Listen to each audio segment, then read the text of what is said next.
Hour number 2, and time for us to be joined by NFL Film senior producer and co-host of ESPN's NFL Matchup Show. It is our good friend Greg Cosell joining us as we put a bow on the preseason.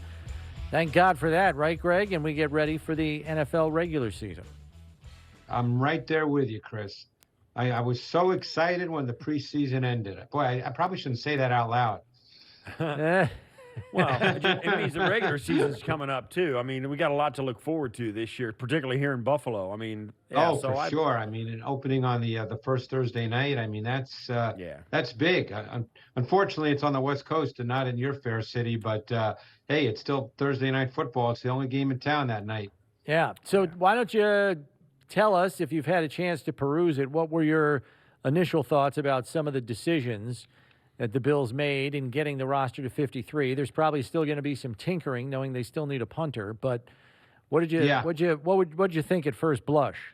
Well, I guess the only guy that really surprised me, and again, I'm not there every day, so I'm just speaking from a distance, obviously, was O.J. Howard. Because obviously they kept Sweeney and Morris, and I know you guys told me that Morris had shown very well on a day-to-day basis in camp, which obviously I wouldn't know about. But, as we discussed last week, Howard had some really strong blocks in the run game, but maybe they feel Sweeney can fill that same role. That was the only thing that surprised me. Is there anything else you know about that was sort of not out there? Because, Howard obviously was a pretty high first-round pick. It hasn't quite worked out for him in the league. I don't know if anybody grabbed him or what. Cincinnati did. Yeah, Cincinnati actually claimed him. I guess they didn't have too much behind Hayden Hurst. Right. I would say if there was anything on Howard, it just wasn't. There wasn't day-to-day consistency there. He would flash. There'd be a play here or there, and I think they were expecting a lot more from him, with the opportunity that sat in front of him to be the number 2 tight end behind Dawson Knox, and he just didn't go out there and grab it. He didn't really separate significantly enough, as I saw it, separate himself from Morris and Sweeney. You could have told people watching practice that he was an undrafted rookie free agent, and if he would have gotten the reps that he got, they wouldn't have been surprised at the way he played. Interesting. Okay, yeah. So that's obviously because I'm not there. Yeah, I mean, the other one that didn't surprise me, and I know we discussed this, Chris, was Kumaro, because he's a great special teams player. Yeah. As you guys have, told me numerous times. And, that's important to teams. The last thing you want to do when you have a really good team on both sides of the ball, and the Bills fall into that category without question, is to lose games because of special teams. We're talking here to Steve, obviously. Steve, you know that better than I do for sure. But the Bills, they're very, very good on both sides of the ball, and you just don't want to lose a game because your special team falls apart. So you mentioned, how they went with the numbers there for special teams as a focus. They also went heavy at defensive back, 10, not counting Tre'Davious White. And we know that Tre'Davious White is now going to miss the first 4 games, going on reserve PUP. What are your thoughts about Buffalo's secondary against that Rams receiving core that now includes Allen Robinson, knowing there's a strong likelihood that Kaiir Elam is going to be starting at one of the outside corner positions? Yeah, and I think he will. I mean, when you look at the roster spots, I mean, he's likely to be a starter. All I have is the game. So, I mean, obviously Elam was going to make the team, and he played very well, by the way, in the game. So there was no concern there. But just watching the games, I really thought that Bedford had to be there as well. You were there. You know more about the practice on a day-to-day than I do. But I thought watching the games, Bedford really showed well. Mm-hmm. And even though he was a 6th-round pick out of a smaller school, I thought that the game showed that he could play in this league and that he belonged. So I don't know if he was the last guy. I don't know how they saw all that. I think Cam Lewis is an important player too, and I don't know how many reps he gets, but we saw that he could play both outside in the slot and safety, and those kinds of players are really important to have, because versatility in your secondary in today's NFL, with the emphasis on 3 wide, some teams with 4 wide, that's really, really important. Do you anticipate the Bills rolling out against the LA Rams, much the same as they have the last 3 years. Two backers, 5 DBs, 4 defensive linemen, and then, and teams have really tried to pry them out of that personnel and haven't been able to do it.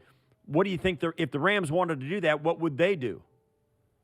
Well, the Rams historically under McVay now, 11. They've been 11 personnel. Right. Last year, I believe they led the league in 11 personnel, over 82%, if memory serves me correctly. I'm not staring at the number. I think it's the last 2 years, Greg, that they've led the league in 11 I think personnel. you're right, Brownie. So, I'd be surprised, quite honestly, if McVay took a defensive approach to offense. And by that, I mean, say, well, we want to get the Bills out of what they like to do. I would think he would say, particularly with the corner situation with the Bills, which is still an unknown as the regular season begins, no matter how much I or they might like Elam, it's, Dane Jackson's likely to be the other corner, I would assume. So they're going to say, you're going to have to cover us. I mean, we're not going to make you get out of what you want to do. You're going to have to cover us because we've got good wideouts, and you're going to have to cover us. So right. I don't think they're going to do anything differently. The Bills, that is, from a personnel standpoint. I don't know how much was revealed in the preseason as far as the Bills' intentions in the run game. But Aaron Kromer, as you know, is here now as the offensive line coach. Yep. They seem to have – I was talking to Eric Wood about this, who does color commentary on our radio network here, and he kind of labeled it a mid-zone kind of run game. Yeah. It's not really outside. It's not always inside. It's more of a mid-zone kind of run game. And he said in talking to Aaron Kromer, who actually coached him the first time Kromer was here as a line coach a few years back under Rex Ryan, he said that Kromer is very excited about the mobility level of every guy on his offensive line this year, which I don't know if that could have been said last year about the Bills line with players like Feliciano and Darrell Williams, who are not as mobile as maybe, say, a Roger Saffold, and a Spencer Brown, even a Dan or a David Quessenberry. So what could change there in terms of their approach in the run game, knowing that and maybe some of Kromer's history? Yeah, well, I know Aaron, and he's one of the best in the league. And I think that in some ways, and this term, people might take it the wrong way, but I think he's really good at simplifying things for the offensive linemen so they're really clear and precise in what they're doing. And so the big question you're asking, and there's no way to know the answer to this, is will they run the ball with a higher percentage? Different people, as you guys know, all have different points of view on that. We know they're not going to take the ball out of Josh Allen's hands in any meaningful way, but the question becomes, do you feel you want a more physical dimension to your offense? And there's something to be said for that. I mean, there's a lot of people who are believers in the pass game who also believe that your offense needs a physical dimension, which the run game provides. Plus, the run game is the element of your offense that tends to provide stability and continuity if you're not having a great day. If for whatever reason you get off to a bad start, most teams stabilize their offense with the run game, not by tossing it all over the yard. So I think we also mentioned a week ago that Saffold, to me, was a great pickup in that regard because he is an outstanding zone run blocker. And I think that's a really significant upgrade. One of the things we've spoken about the last couple of weeks is the emergence of James Cook. And you said about running the ball physically, I get it. And to have a guy on the field with James Cook's skill set, I think it comes down to it. Certainly he can split out and he can run at the slot position, maybe wide receiver, split and move him around all over the formation. How effective could he be as a guy who could do both of those things, though? If he could, certainly he can line up and catch the ball. We've seen that, and I'm excited to see it. But can he be a guy that also forces the defense to think, okay, well, we're going to match up with him as a receiver, and then can he line up and be a physical running back? Well, first of all, hey, Brownie, I'm still waiting for my check from Brandon Beane for saying that that's who they should have drafted in the second round last year, So are we. We're waiting for our check. We were saying a similar thing, Yeah. No merit bonus for us. Yeah, there you go. So anyway, to me, Cook is a totally complete back. He's a terrific runner, Steve. He's just not 215 pounds. But if you choose to run him, I guess the point I'm making is when he's in the lineup, that doesn't mean you have to throw the football. You can line him up as an I back. You can line him up as an offset back in the shotgun, and he can carry the football. And he's an outstanding runner. He's just not big. He's not as big as his brother Dalvin, but he looks like him when he runs. And there is some power and velocity to him given his size. He's not just a scat back.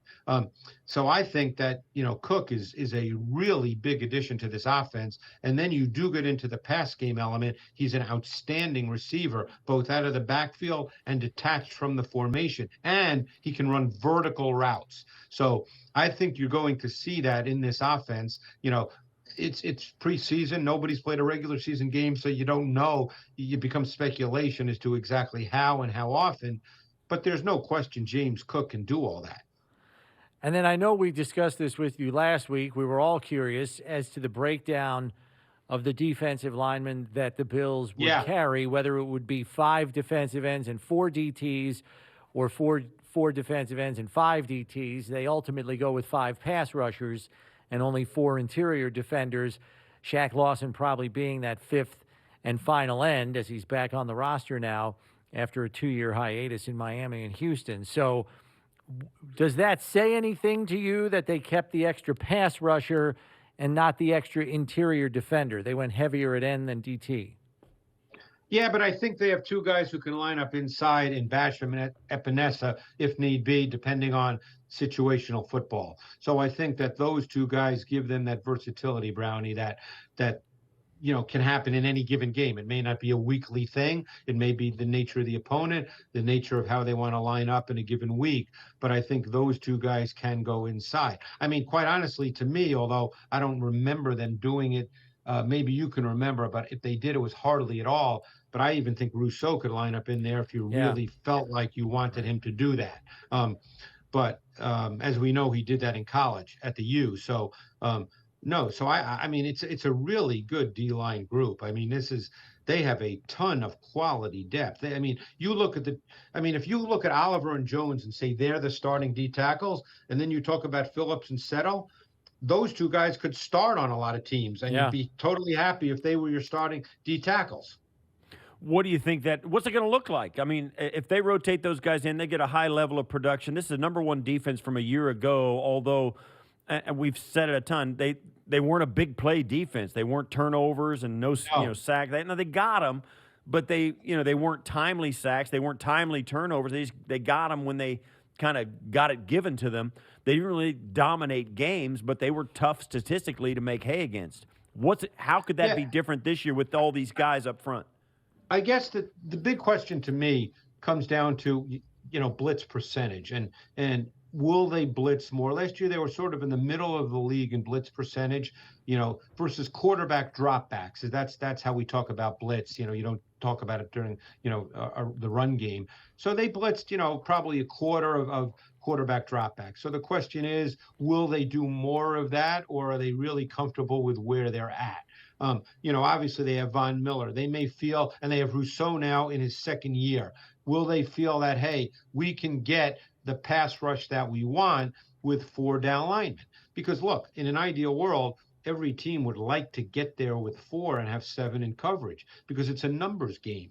The bottom line is, though, if you can't get there with 4 and the quarterback's secure and comfortable in the pocket, then you've got to rush 5 because you've got to speed up the quarterback. I mean, if you don't speed up the quarterback, it's hard to play defense no matter how good your secondary may be. So that's a tough question to answer. But my inclination sitting here a week before the season starts is they would start off trying to rush with 4, be very selective in their 5-man pressures, but really be a 4-man pass rush D-line, feeling that Miller and Rousseau are really good off the edge and that they have inside people that can push the pocket. Last one I've got for you, Greg, is I know you like Khalil Shakir a lot coming out to begin with. I do. It looks like he is receiver number 5 in the pecking order behind the top three, Davis, Diggs, and McKenzie, and then Crowder looks to be the first receiver on the field for any one of those three, which then makes Shakir by default the number 5, although it does look like he's going to return punts as well. What do you think is realistic for him, knowing where he sits in that pecking order in terms of production on offense? I'm not surprised. Yeah, I'm not surprised as much as I like him because all the other guys are veterans. You know, Crowder, when healthy, has been a solid slot in this league. I think Shakir has the flexibility to play both inside and outside. I don't think he's solely a slot. So I guess we'll have to see how the season plays out. I think he could get some snaps. You know, he's certainly not going to beat out Diggs or Davis, but you know, with receivers, you never know. You know, sometimes guys are used in certain packages that a coaching staff likes. So we'll see. But I'm not surprised he made the team. I think that he's a really quality receiver with a refined feel for a young player, and it's very possible he could get snaps. Last one from me, Greg. You've watched a lot of preseason film, I take it. Has there been a team or a player or a staff or something about this preseason that has been a surprise for you that you can talk about? Well, I probably haven't watched as much as you think, Steve. I watched some, but I'm trying to think. You know, I was very, very interested in the Pittsburgh quarterback situation because I really liked Kenny Pickett coming out of Pitt, and I thought he was the best quarterback prospect in the draft. And I think he played the well. Preseason kind of played out that way. And, you know, my guess is Trubisky will be named the starter because he certainly did not have a bad preseason. But I think Pickett will be a quality NFL starter whenever he gets that opportunity.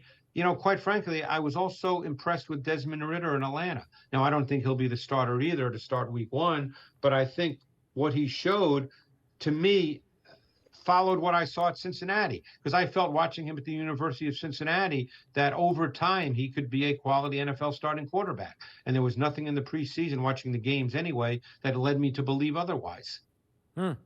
Interesting guys to keep an eye on going forward for sure. Greg, thanks as always. We look forward to catching up with you next week when it's regular season week 1. Hooray. Then we'll get into the Rams in detail. That's right. Awesome. We look forward to it. Thanks, Greg. Thanks, guys.